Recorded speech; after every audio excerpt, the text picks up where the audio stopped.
Hey everyone, and Hey. welcome again to the show, Third Eye Meditation Podcast.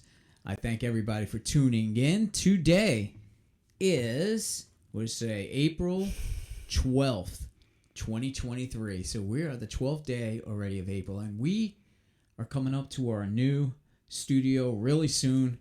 So exciting. Yes, and we can't wait. Unfortunately, too, I think this will be the last podcast until May, because we gotta pack up the studio. We're at the very, do or die right now, and we gotta get stuff packed up. So, what you're listening to right now is gonna be the last one until May. And again, May 1st, we're looking at being in the new place and hopefully settled, but we still gotta set up the new studio. Set up a whole ass house. Exactly. So there still will be a little bit of a delay. So if you're listening to this episode and you haven't listened to any of the other ones, take a listen to all the other episodes. Start getting yourself caught up with us, because a lot has happened. A lot has changed. If you're following us on our Facebook page, you'll notice too we changed a little bit of stuff on there. Because if you remember, if you've been following us from the very beginning, when it was just me. How boring. Yeah, I know. So boring, right? It's just me. one person, I know. But I had a whole business idea with life coaching and everything else, and everything's changed, and we are concentrating on these podcasts. We feel we do a really good show, actually a great show. We do the best show. Absolutely. I think it's getting a lot stronger now, especially now that I have Hannah here with me. There's somebody to talk to, somebody with different viewpoints, different ideas, and we are able to give you a little bit of a better show that way. So we're sticking really with the podcast. And again, in the synopsis, I have thirdeyemeditation.onpodium.co. That's our website. A lot of stuff is on there right now, and a lot more is going to be coming. Again, May, when we could sit and work solely on this project and come up with different ideas. I've got the idea of having Hannah's advice column. I'm going to be doing some videos for meditation lessons, and they're going to be exclusive to the website, not our Facebook or anything like that. So stick with us and follow us on that thirdeyemeditation.onpodium.co. This way you don't miss out on anything, and we're going to have a lot of content for you, and we're going to have some new pages on there. I'm thinking we have 3 different pages we could use on there. So I might do a link with Little Things by List. Yes. This way you could actually buy stuff. And I'm thinking of doing something else for small businesses as well. But you'll see.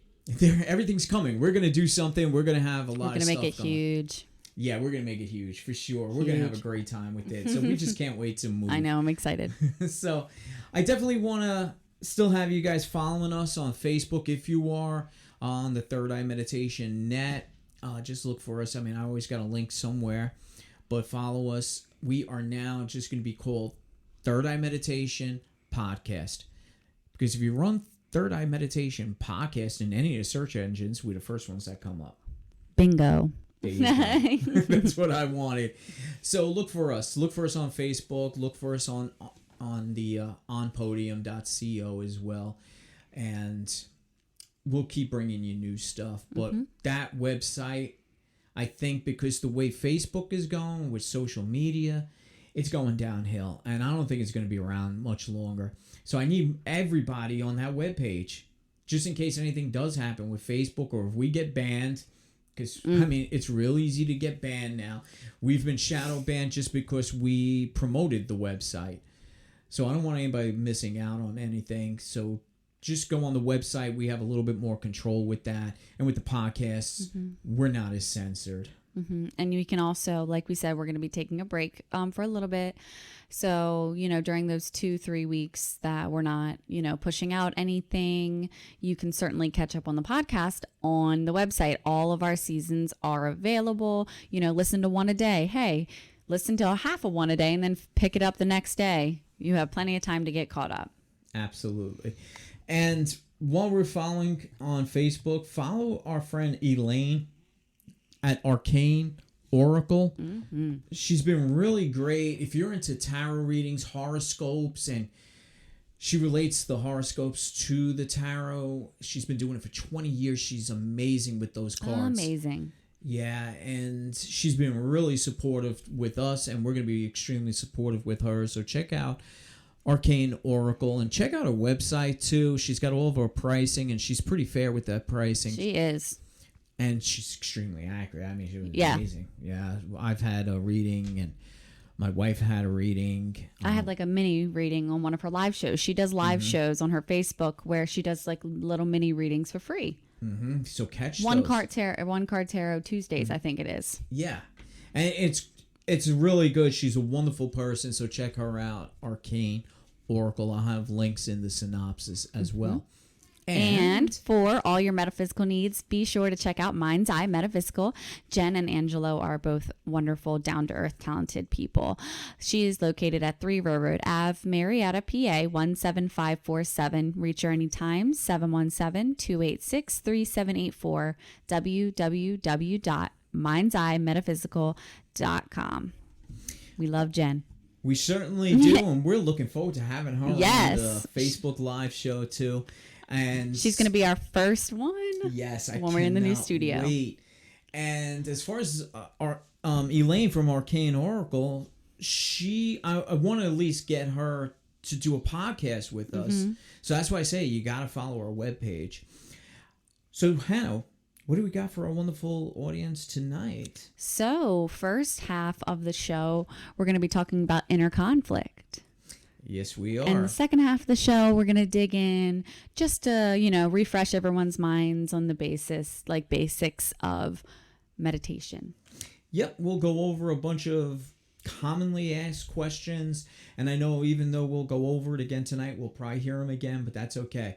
I want everybody to understand the very basics of meditation and try and get it, established in your mind exactly what we're saying, because people are really getting confused and taking meditation out of context, and everybody thinks it's a certain way, a certain practice, but I'll go over all that. So first half of the show, internal conflict.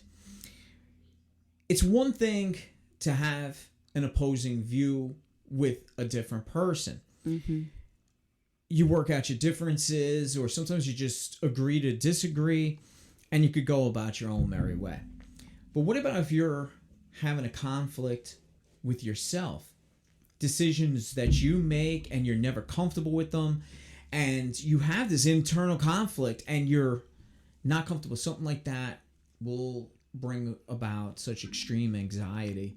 So you have to start listening to yourself, taking control of yourself, self-confidence, and we're going to go over a lot of this stuff.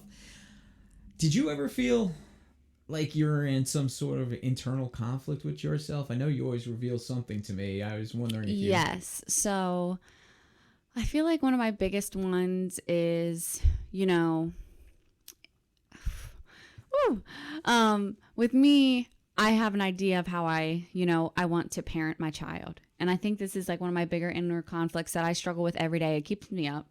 I'm like, okay, what could I have done better? What could I have said better, to help him, to teach him, you know what I mean? And it's like an inner conflict to me, because it's like, oh my God, I feel like a horrible mom. Oh my God, I should have done this. I should have said that. I'm not going to break the cycle. My mom was a great mother, you know what I mean? But my mother was a single mom, before she met Gary. And, I was raised by, family helped out when they could and stuff. But, when you trust you trust other people with your kids, they might not parent the same way you do, So I wanted to, like I said, I always tell myself I'm going to break the cycle, I'm not going to tell my child, like, stop crying, you're being a crybaby, I want to tell my kid, it's okay to cry, but sometimes I just look at him and I'm like, why are you crying, and then I'm like, oh, and it just really, it's like an inner conflict in myself. I'm like, oh my God, I hate myself. Why am I doing this? I'm a horrible mom. And it's like, it's hard to get myself out of those thoughts,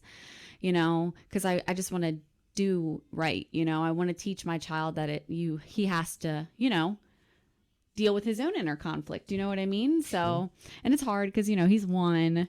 So it's not like he can really express his feelings verbally yet, you know, but it's just a huge inner conflict with me that I don't really, you know, I keep it in, you know, so this is me just giving it out.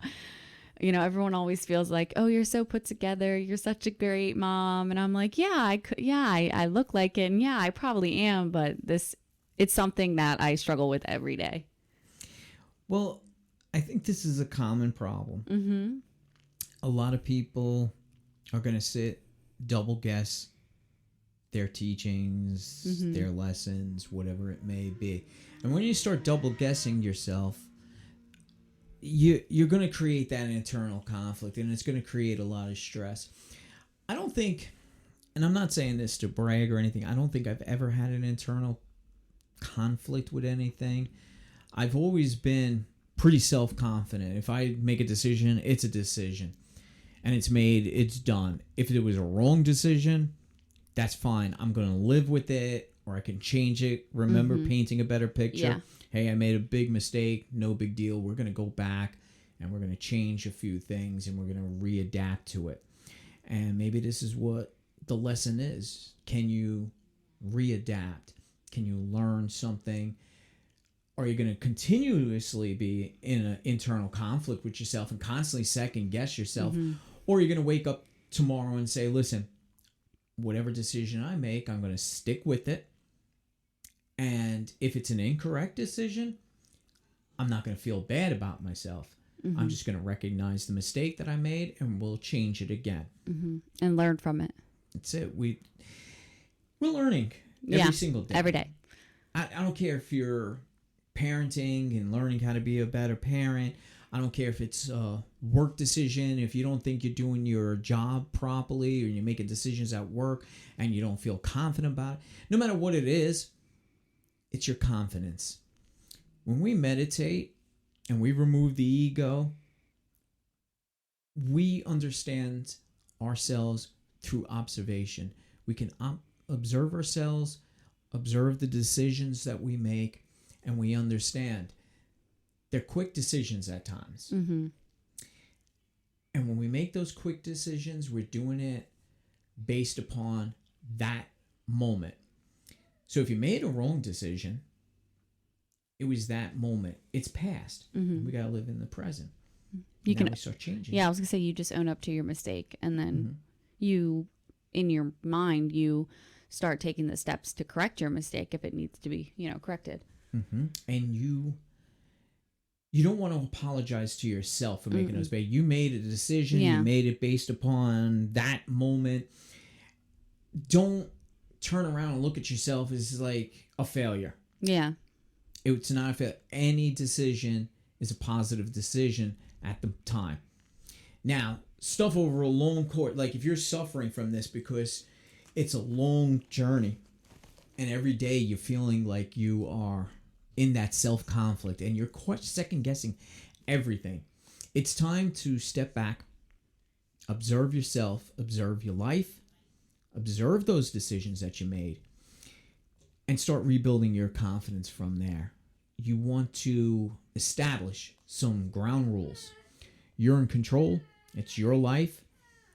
You have decisions to make. Those decisions, a lot of times, based on you, your personality.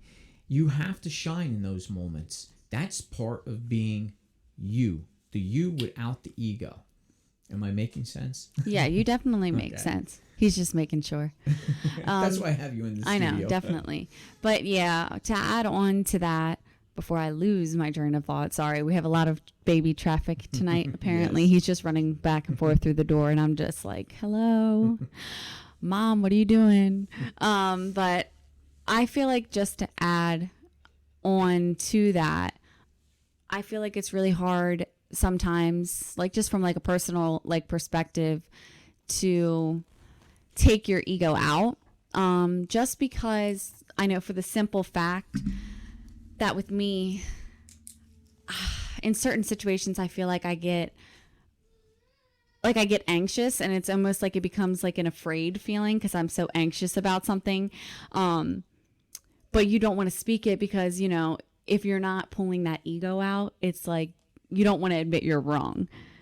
Mm-hmm. And you don't want to admit wrong to yourself, and you don't want to, especially you don't want to admit wrong to, like, if it's like a conflict that someone else is involved with, you know. But, you know, over time, since like I've meditated more and things like that, I feel like I have learned to just, like you said, not necessarily apologize to yourself, but just say, like, I know better, you know what I mean? And kind of hold myself self-accountable. Mm-hmm. And it lowers my, you know, inner conflict, because it's like, you know, it's in the past, I can't change it. And it kind of like slowly deteriorates that conflict, like mm-hmm. feeling inside of me, you know, and then I'm able to, you know, if it's involving another person, own up to, you know, maybe I shouldn't have reacted that way. Or just, like I said, calm my inner self and be like, you know what? It was just a day. Mm-hmm. You know, you can't just let this conflict continue, because it will consume you if you just... Mm-hmm. I think that's the problem, too. I think many people are living in a constant conflict with themselves, and that's what's eating them so much. And it's sad. It's sad if you are going through that, and, you know, we really wish you all the best with that, because it is. It's difficult to live with. But I want to point out a few things, too, that it's not really you. We spoke many times before about, you know, you're a product of our environment. I know Hannah likes to come out and, you know, admit things, and I really appreciate that. I wish there was times I could come out and admit a few things, but, you know, when it comes to personal stuff and, you know, just privacy stuff, you know, I don't bring it out. But look, let's take finances. Let's take where the world is going to right now. You could have these inner conflicts. Did I make a good decision? Look, if you're a banker, you know, or you're a Wall Street investor, somebody who's really good with money, and you know how to invest it, and you know what you're doing with it, and, you know, and you're doing all the right things, all of a sudden the whole market can change at any moment. That has nothing to do with you. You could second guess, wow, did I do the right thing? Did I invest my money properly? I've been doing the right thing the whole time. Yeah. You're going to come into that conflict. Mm-hmm. But it wasn't you. That's the environment. Yeah. State of finances changes, and all of a sudden, boom, you could collapse, and now all of a sudden you no longer have any money. Scary, real world problem, inner conflict, because you're going to sit there and say, wow, I know everything. Should I have made a better decision? Should I have done this? Should I have invested, you know, differently or wiser? Should I put money? Even if you did all these things, listen, the environment is what changed, not you. Mm-hmm. So remember that, you know, and we can relate that to pretty much anything. Work. You're doing great at work, but you're always having this inner conflict. Oh, did I do well enough? Did I please the boss? That's me. Yeah, you see, I figure a lot of us are like that. We have this I have this inner conflict too, like with work, like, should I go in today? Do I have to go in today? Yeah. You know, when can I leave this? Did I do enough today? Right, exactly. Did I do enough? Are they going to come in? But that, again, is an environment. That's the work environment that's giving you all of these pressures, all these deadlines, all of these projects. So you're second guessing yourself just based on the environment. Think about that. It has nothing to do with you. Mm-hmm. You're just doing. That's all you're doing, is doing what you're supposed to do in that given moment, right or wrong. Again, mistakes can be changed and you can move forward. But it's the environment that's giving you the stress. It's not you. It's not your inner conflict. It's what's going on around you. Don't second guess yourself. Second guess the environment that you're in. Yeah, definitely. I 100% agree with that. Yeah, because we're going to keep moving through life. Listen, you're going to get up every single day. Time never stops. It doesn't. And just because you made a mistake doesn't mean... You have to dwell on it. Yeah, exactly. Listen, it's going to be a whole new day. And I don't even say, oh, it's going to be a whole new day tomorrow anymore. I stop. It's going to be a whole new hour. It's going to be a whole new minute. Life is just going to keep moving on. I know. It's hard because, like, even if you're not dealing with necessarily inner conflict, but if you're dealing with a conflict with, like, others, like I was saying earlier, it's like people, like, will be quick and be like, oh, God, what are we going to do? What are we going to do? What are we going to do? And it's just like, in the moment, let them feel that, because they, you know, their feelings are valid. But you have to say, you know what had happened? There's nothing we can do about what had happened, but let's take steps to, you know, prevent it from happening again, or maybe changing that outlook of that conflict that happened, because, it's not permanent, Fortunately, there are things that unfortunately can be permanent, but when it comes to inner conflict or conflict with others, there's ways to change the outcome of that conflict and dissolve it. Yeah, dissolving it is the word. I like that, dissolve, because it's not going to go away right away. It's going to dissolve. Sometimes it's going to dissolve slowly. Other times it's going to take a little bit longer. But did you realize things are going to change, and things are changing continuously in your life, which means you're going to have to continuously make decisions in your life. It's part of life. So don't get into those conflicts with yourself. Understand that it's the environment, and the environment's always changing, and no matter how right you're doing, there's always going to be something that makes a decision incorrect. Not wrong, but incorrect. Don't become your own worst enemy by fighting yourself because you keep thinking, oh man, I should have made this decision. I should have shoulda, coulda, woulda. In the end, in the end, it just is. And that's it. And you just have to live in that is moment. Take it for what it's worth. Learn from your mistakes and just move on. Take a deep breath. Meditate. Figure out how you could do better next time. And that's it. Because we're all going to make mistakes again and again. And we could always question them and say, oh, why didn't I make that decision? Why do I keep Don't do that to yourself. Don't question yourself. Stop. That's what people always ask when it comes to quieting your mind. You're creating these questions. You're creating that conflict with yourself because you're now questioning it. And once you start questioning yourself, just do. Let it go. Observe it. Okay, there was a wrong. I made a mistake. All right, what did I learn from that mistake? How can I apply, a new way of thinking for it? That's how you got to go about it. If it's really something, again, we always talk on a very small terms, but there may be some people who suffer with this to the point of extreme anxiety, and it becomes more of a mental problem, a medical problem, I was just going to bring that up. Yeah, great. Tell me about it. I was going to say, so with me, getting personal, I suffer from, anxiety. I have depression and everything like that.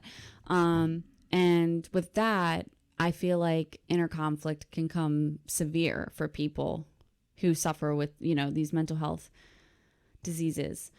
And for me, there's always, there's medications you can get that can help with that. But, there's always a lot of people, if you want to say, they call it they're demons. I feel like a lot of people, will, outplay that when it comes to their depression. But with me, it's like, I always tell people, it's like, just learn to live with your demons, learn to live with your inner conflict. I always told people, they're like, how do you do it? How do you deal with your anxiety? How do you deal with your depression? And I'm like, I give my demons flowers. So I say that, I greet my demons and I outshine my demons and I show my demons love. So in a sense, you can look at that as meaning that, my demons can be my self-conflicts that I have with myself, but I look at them as a positive way. That's your shadow work. Yeah. That's exactly what it is. Keep in mind keep your friends close, keep your enemies closer. Yeah. Keep those demons closer. Make friends with them. That's all part of the shadow work. And if you're going to be confronted with these demons, these problems, these issues conflicts. That go on, the conflicts, that's, listen, everybody's got a conflict going on inside their head. Every single person does. Except for Gary. Well, no, not necessarily. I mean, I don't have inner conflicts only because of the confidence that I have, but there's always conflict in my head. I mean, I don't even say it's conflict. It's kind of like a wrestling match, like the tag teams. It's like, cage match almost. I contraindicate myself a lot. Yeah. That's my inner workings. Every time I question myself and I really should do it this way. I'm going to do it this way, but I'm going to do it that way. That's my conflict. But when I do make a decision, I'm always confident with a decision. Yeah. Regardless if I fucked up or not, I just own up to it and I deal with it. But we all have some sort of conflict inside of our head, and mine goes nuts at times. And this is why I find myself being in a meditative state more, because it kind of relaxes that. But yeah, keep your demons much closer. Become friends with them. Yeah. And like to add with the anxiety, I feel like a lot of I feel like self-conflict is a big thing that is a part of anxiety, because, you know, the anxious feeling is, you know, constant thoughts running through your brain. You know, some people get physical anxiety. That's me. I shake. My mom shakes. Like, it's just like this thing that just, you know, that conflict just, you know, takes control over you. But there's so many exercises, which I know this is a great thing that, you know, when we move into part 2 of tonight's podcast, we can definitely talk about the basics and stuff on how to, you know, help control that with meditation and everything like that. But what I've learned just with my self-conflicts, you know, just from like the anxious, like anxiety point of view, is that, how do I explain this? I don't want to get like too personal. You know what I mean? I'm personal, but I don't want to get too personal. Right. With me, with my anxiety, I often say things just right away. And it'll end up hurting my own feelings. So I've learned with me expressing my conflicts, because I'm the type of person where if I have a self-conflict, most of the time I have to get it out and express it to someone. Otherwise it eats me alive. And that's how I dissolve my self-conflicts, you know, inner conflicts. But, you know, with the anxiety part, it's like, don't be afraid to speak your mind, but also think before you do it. Here's a good way to think about that, because I know exactly where you're coming from. It's like when you're in that moment where you're full of anxiety, like you feel like you're gonna explode, like literally you feel like your brain and heart is gonna fall out of your asshole. Yes, exactly. But here's the thing, it's healthy because it's just a reaction. Listen, the body is reacting to the stimuli that's going on. And yes, you know what, you're gonna say things. Here's a good little trick. Just before you say whatever it is you're gonna say, explain yourself. Yeah. I'm having an anxiety attack. Everything I'm about to say is just to relieve anxiety. Yeah. You've covered yourself. Then you could go ahead and say whatever it is that's on your mind. I'm like a big person, like a big believer in like words are permanent. Words hurt. Once you say them, you know, they can't be unsaid. But at the same point in time, I've had some horrible words from people that I love like so dearly, you know, to me. And I guess I'm the type of person where it's like, I want to parent my child that way, of course, like, you know, words are words, like words hurt. You know, sticks and stones may break my bones, you know, words never hurt me, but words do hurt. They do. But at the same time, it's like, I think at a certain level, of like inner confidence, like you were saying, you can kind of take those words or like take that situation and be like, you know what? They were going through it, or you know what, you were going through it. You said, like, you know, my biggest one, okay, I'll get personal here, like I'm like, oh, I hate myself, you know what I mean? And that's my biggest one. I was just like, oh, I wish like my teeth were better, my hair was better, this was better, that was better. And you know, I don't apologize to myself, but I'm like, you know, shove those words up your fucking ass, bitch. Like, you're a boss. Go do you. You're fine. Kick that conflict out the door. And that's it. You know, I have to do what I have to do to get it out. Whatever works. But you're right.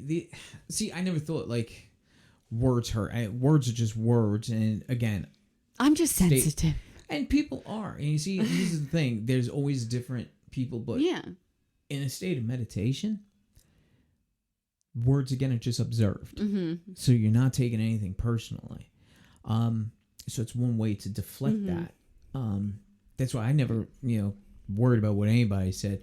But there are certain phrases, there are certain things that are said that sometimes it's going to eat at you, and no matter who you are. And even if you say something to someone else and you like apologize, I feel like it's like it eats at you still. You're like, oh my God, why did I say that?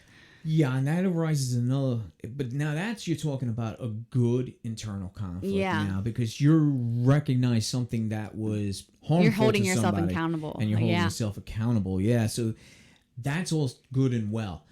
But we have to, we're in the real world, we're in the meditative state, real world, everything's going to happen. And we do have to understand sometimes, yes, we are going to lash out. We are going to say the wrong things. And, you know, if we take the accountability for it, we're good. Yeah. We're good. And it helps you rest easier at night saying, okay, I was wrong. I owned up to it. try not to let it happen again. But we are human beings, and we're going to screw up again. I think the most important thing that I would like to like remind everyone is like when you're going through a self conflict, be kind to your body.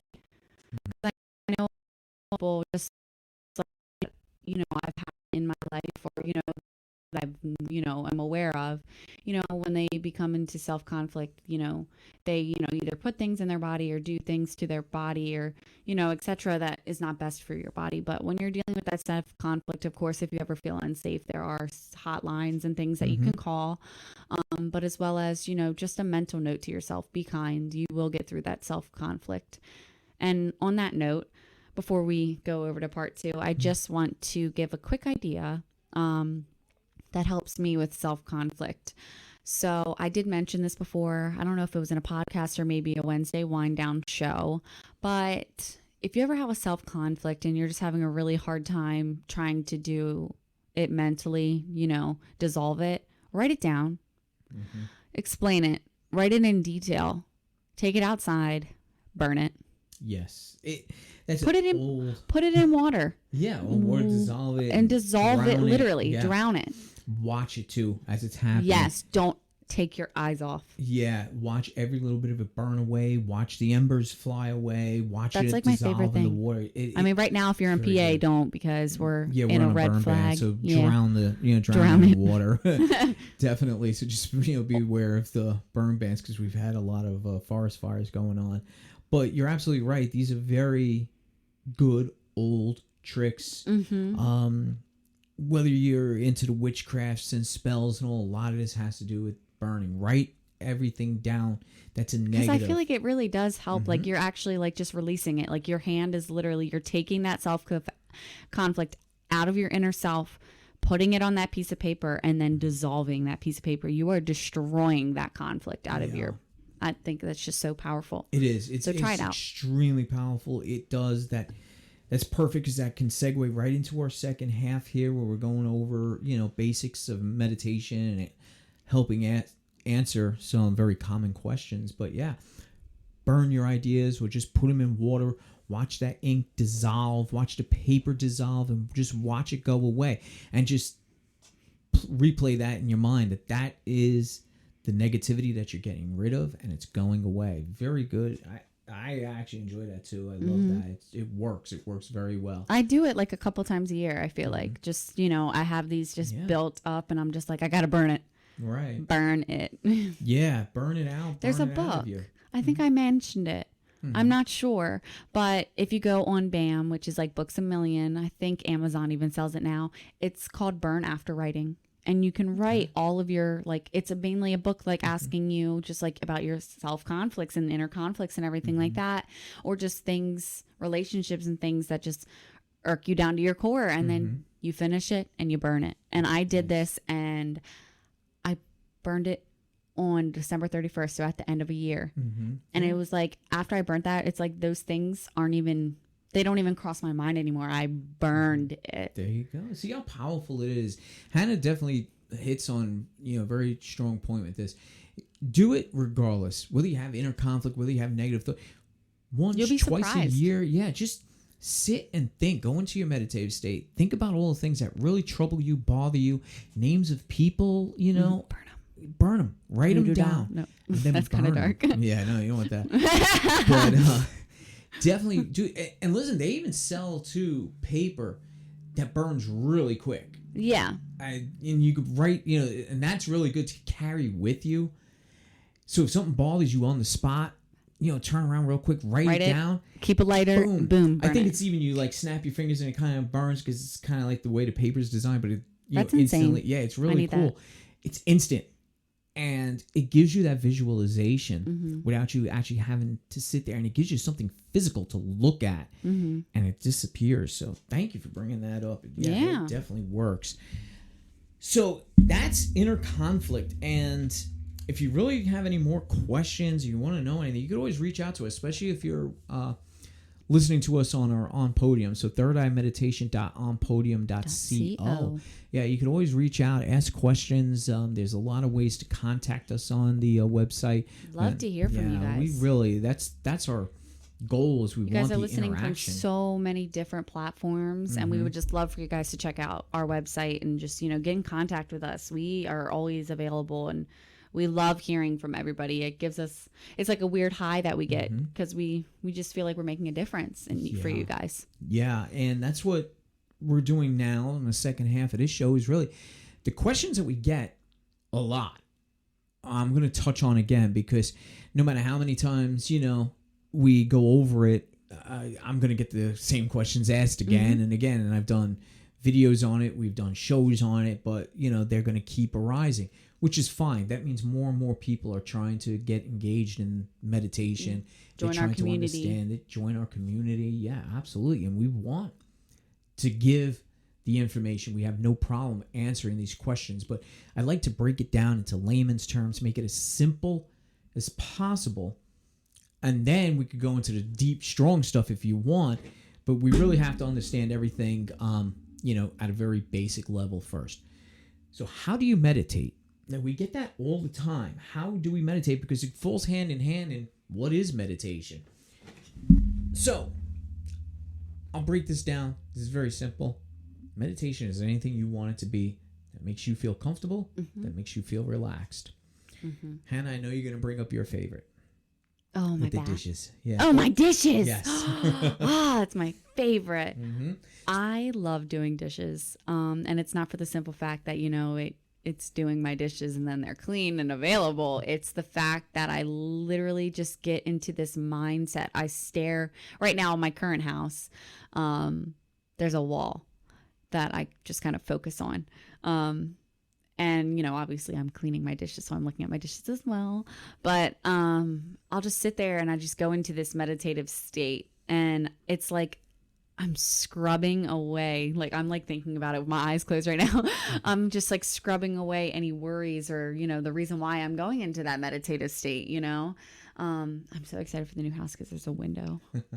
I'll just look outside and meditate. Everyone will be like, you washed that dish 4 times. I'll be like, mind your business.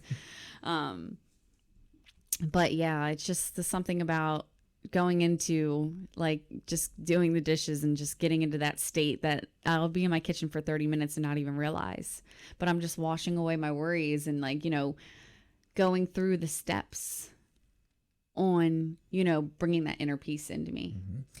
Like writing down on a piece of paper your worries, anxieties, or troubles and then burning it away. Yeah. All your anxieties, worries, and troubles, all that caked on grease and grime that's on dishes, and you're washing it away. It gives you something physical to look at, something physical to do. And if you envision the crud on the dishes as your anxieties, you just wash them away. So yeah, that's one way of meditate. Now we have so many different ways to meditate. I mean, we could go to your very simple, meditation in a half lotus position, chanting Om, or you could do guided meditations where someone's guiding you through it. I've done a couple of those on Facebook.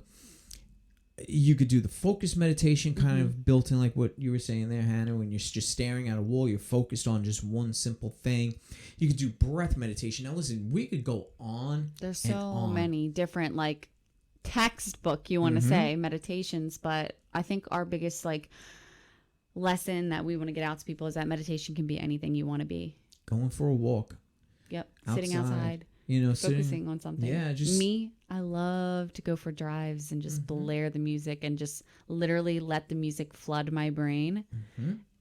And it floods my brain so much that anything that was in my brain is gone, and it's just the lyrics of the songs. There you go. Boom. And the melatonin of the from the music and the dancing and just not giving a shit who's watching me. Like literally yesterday, people were laughing at me. I was dancing and singing like on the I was like, I don't care. You're not going to ruin my meditative moment right now. There you go. It's meditation. Yeah. That is what meditation is. You do something, even a hobby. If you have a hobby and you're focused on doing that hobby, that is meditation. It's removing your mind from the troubles, the anxieties. You're focused. You're goal orientated at that moment. You're in your space, your comfort zone. That is meditation. So question number 2 that we seem to get a lot, and I mean, it's obvious because we're Third Eye Meditation podcast. When we throw Third Eye Meditation is just another textbook form of meditation. So everybody wants to know, what is third eye meditating and how do you open your third eye? Well, I'm going to break it down. Let's just make a disclosure right here. You don't physically, you do not have a third eye. Right. So you won't actually see an eye appear on your forehead. Right. I mean, you could get into like such a, metaphysical state that you could actually, I don't want to say delusionally see it, but you know what I mean? Like you could. You're going to, all right, we'll break it down. All right. Yeah. It's a common question. Everybody wants a third eye open. One, we cannot do it for you. No one can open your third eye. I can't snap my fingers and say, boom, your third eye is open. All right. You're going into a meditative state. All right. And we're going to talk, the only science behind it is the pineal gland. That's right in between, your eyes, center of your forehead, and it's inside of your brain. It's a pine cone shaped organ, and much like our appendix and all, we don't know what it really does, but they're just recently finding out it releases melatonin, and it has to do a lot with our cycles, with daylight and nighttime. People have had their pineal glands removed. I've seen, and they have to go on to like kind of some sort of melatonin substitute.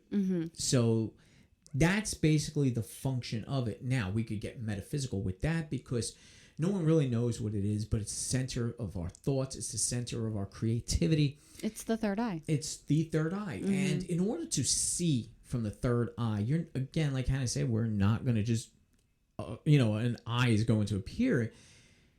When you're in a meditative state, no matter what type of meditation you're doing, when you're in that relaxed enough state where you can basically, and I like to use the word hallucination because you can start hallucinating, just basically on your thoughts. You're painting your own pictures.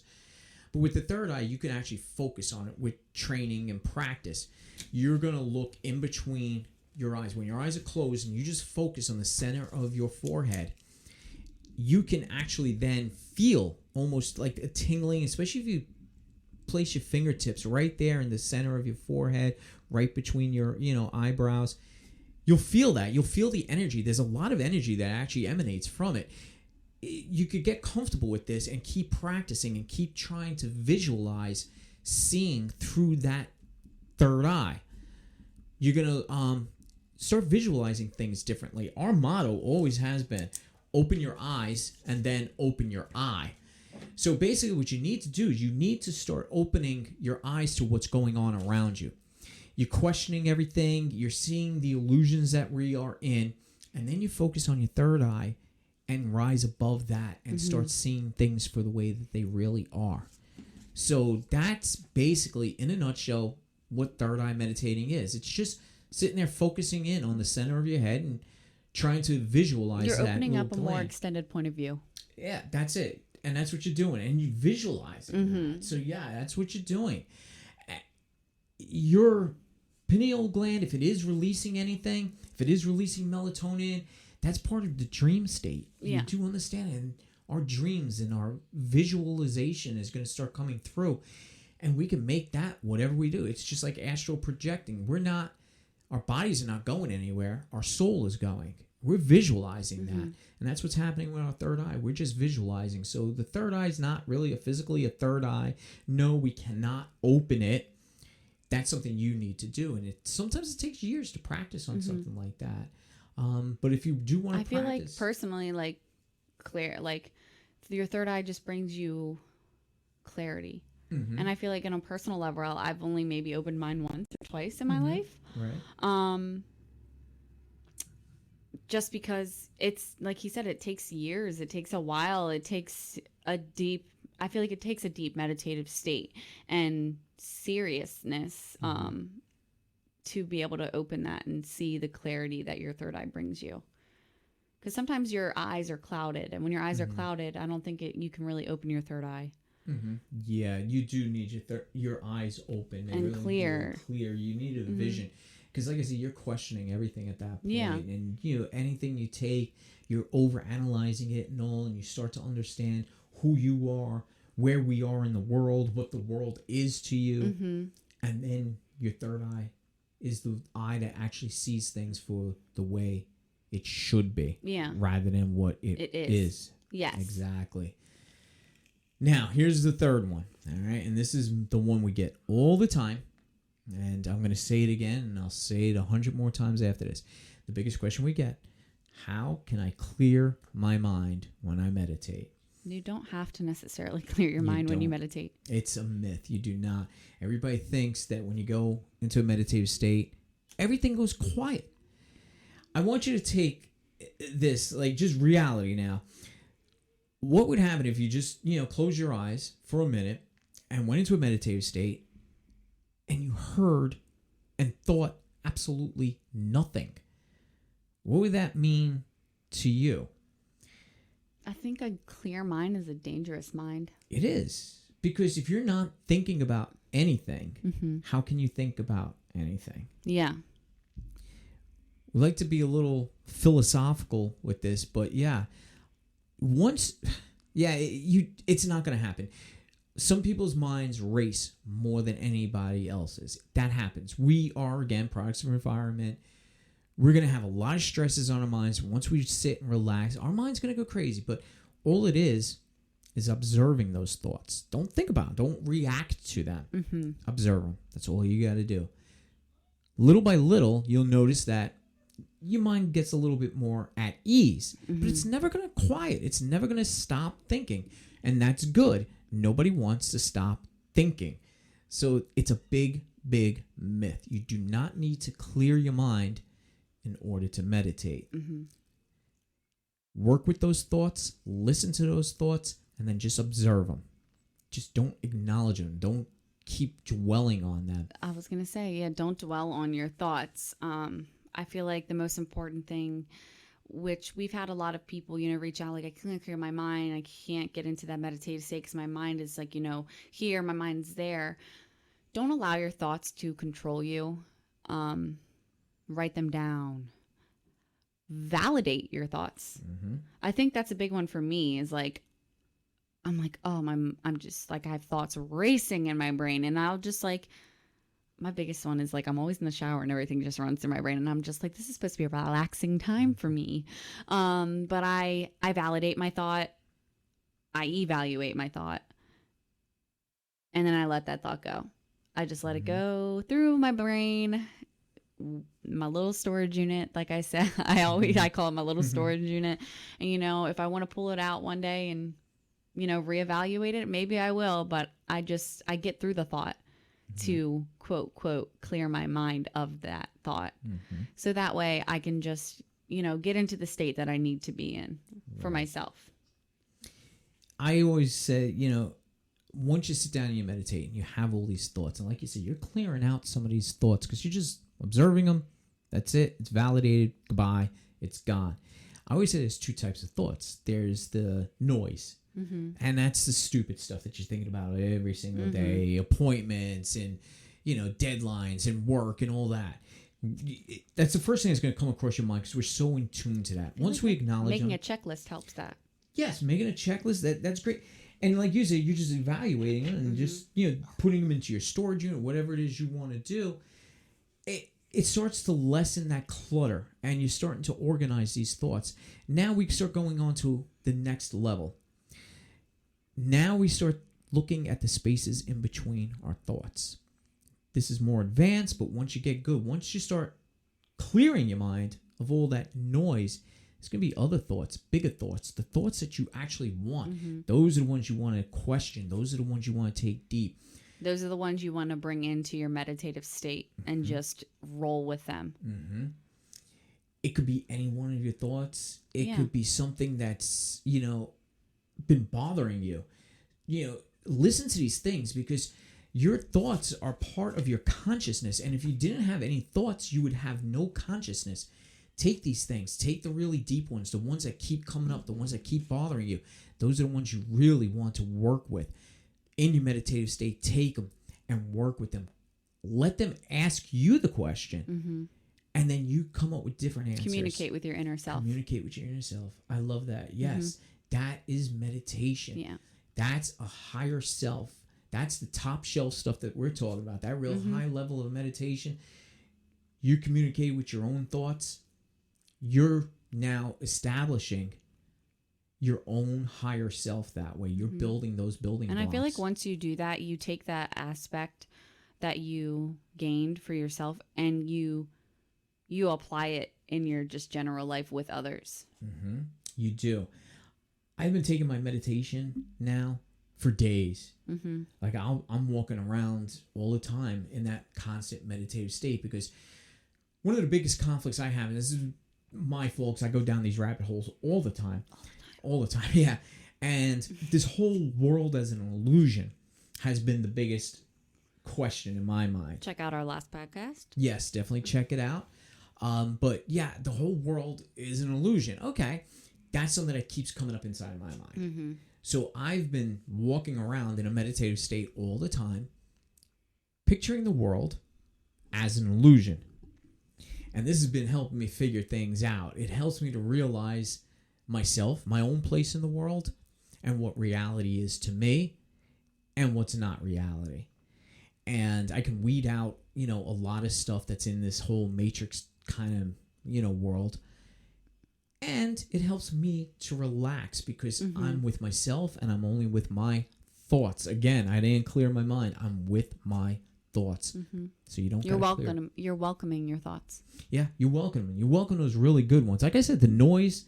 Get rid of that. Yeah, let out. Yeah, I mean, it's the first few times you meditate. That's all you're probably going to come up with, which is fine. Again, we're talking about an alternate state of reality here. We're always going to try and get sucked back into reality when we try to meditate. It's the constant conflict, the yin and the yang. Mm-hmm. You want to get into that meditative state, so start clearing out the low-level stuff and start focusing in on the higher level stuff. Mm-hmm. Question it. Again, this is higher level stuff. If you just, meditating just to relax, to lower blood pressure, just to calm yourself, again, just observe your thoughts. You don't really got to think about them. Just observe them, sit, relax, think, focus, do your affirmations. I feel like a big thing with people too is like we've seen, how do I know when I'm meditating? Mm-hmm. And I think the best way I can describe it on a personal level is you kind of get this, I want to say you get this soft feeling kind of in your brain where it doesn't feel as heavy and you're just with yourself. That's the best way I can describe how you're in a meditative state. Mm-hmm. And I also feel that really will be different for everyone. Yeah. Yeah. It's gonna click at some point. Like me, I feel disconnected. I got like one foot planted in reality and one foot planted wherever I am at the moment. Mm-hmm. But that disconnect feeling, I know then I'm in that meditative state. That's how I know I'm in it. Mm-hmm. So you may feel the same way. You may feel that little bit of a disconnect, that cloudiness, the soft, Mm-hmm. Yeah, there's probably so many different ways to describe it. And that's an interesting point that you bring up, Hannah. It's just, it would be nice to question people and say, when you're in a meditative state, how do you what know? do you feel? Yeah. How do you know? What do you feel? Yeah. And write these things down. And I think that would really help out, and see if there is a common thread. Mm-hmm. Or if it's I feel like a lot everybody. of people are like, oh, I can't do this. And you don't even realize you're doing it. Because it's like you're not connecting with yourself enough to be like, oh my God, wow, I was in that state. I was there. Mm-hmm. Well, it goes back, like I said, daydreaming. Daydreaming is meditation. Yes. So if you ever daydreamed, well, that's what you felt. That was meditation. So that's what it probably feels like to you. When you daydream, that's meditation to you. And I think that brings up to a point that I did want to let everyone know. You don't have to meditate only when something is wrong. You can meditate when you're happy. You can meditate when you're sad. You can meditate when you're angry. You can meditate anytime you want. Meditation isn't only to help, deal with inner conflicts. You want to say meditation is for you, to, like, if you're happy and you go into a meditative state, you're savoring that moment. You're daydreaming, you're reliving that moment. Meditation doesn't just have to be when you feel like you need to, connect with your inner self to figure out something. Just meditate to meditate. The serotonin that's released inside of your brain when you meditate is such a clarity like feeling. So just remember that when you're happy, when you're sad, when you're angry, just take your moment. Very, very valid point. I love that because I didn't even think about that one. Yeah, like when should I meditate? Yeah, I always say you have to meditate every single day to establish that. And I think a good point is that meditate when you want to live in a moment. You know what I mean? You see something absolutely gorgeous, you know, and you want to go back. You know, you want to go you're on vacation, then you have to go home when you go back to reality, but you want to relive that place. Meditate, go there. Remember those feelings. Allow yourself to feel that pleasure and feeling that you've had before. Meditation can get you there. It can. And I really do appreciate you mentioning that because, yeah, that's a very, very good question that's asked, you know, when should I meditate? And you could also say, when should I meditate? What time of day and all. Like I said, when you're just starting out, you need to establish a routine. 10-15 minutes a day to start out. But like I said, I'm at the point now, I'm in a meditative state for 2-3 days straight. You know, you're going to get to that point because that's the other thing. Meditation is a practice. If you're not practicing, you're not going to be able to meditate. So that's why we say start off small. Pick a time of day that works best for you. Pick a place that's very comfortable for yourself. And just start practicing 5, 10, 15 minutes a day. Religiously for as long until your body gets used to it, and then once your body knows, okay, we're going to meditate, now you can start doing it at different times, random times, and then like Hannah says, doesn't matter when. You don't have to be in, you know, going through a panic attack to meditate. You could be at the best state of your, you know, life, and you can meditate. Just do it more often and experiment with it too. Try different types of meditation. Try different you know, go to mindsidemetaphysical.com and, you know, get your crystals and, you know, there's so many different things that you can do. So experiment with it because it is a practice. Like I said, I keep trying new, you know, ways of meditating just because it keeps it exciting. And you will notice that you go to different places. And then you can say, okay, well, if I do focused meditation, that helps my blood pressure. If I do breath work, that helps me with anxiety, you know, whatever it may be, you start developing these things. So it's a practice and it's going to take time, which leads me to how long before I master meditation? When do I become that Buddhist monk? You know, you're never going to achieve it. Meditation, again, it's a practice and you need to do it. Just keep doing it. When you feel you reached a level or a certain height of meditation that you haven't reached before, you've reached your peak. Yeah. And I feel like there's nothing wrong with that, you know? Yeah. But just don't give up when you get there. Just keep going. Yeah. You're going to, like I said, everybody wants to achieve that clear. I achieved a clear mind twice. And that's after 20 years of meditating. But it lasted really quick, 30 seconds at most. And then boom. Different things started happening. I started seeing different things. It just meant, okay, level complete, next level. Yeah. Now we're going to go somewhere else. Never stop pushing, never stop doing. Relearn how to do it now on this level or on this scale. So, yeah, I mean, when we're talking like Buddhist monks that want to, you know, again, they are in an environment that's conducive to this. They're in the mountains. They got no distractions. It's a way of life for them. For us, we don't have that advantage. We still have everyday life to go through. So you're going to achieve different levels of meditation just depending on how much you're doing it, what type you're doing, and just set a goal for yourself. Once you achieve it, that might be your height. Then go from there. Try something else and try to go higher. Just keep trying more and more. If you're not doing it, you're never going to reach any height. So these are the more common questions that we get. And I'm hoping that they, you know, answer again. They're very simple.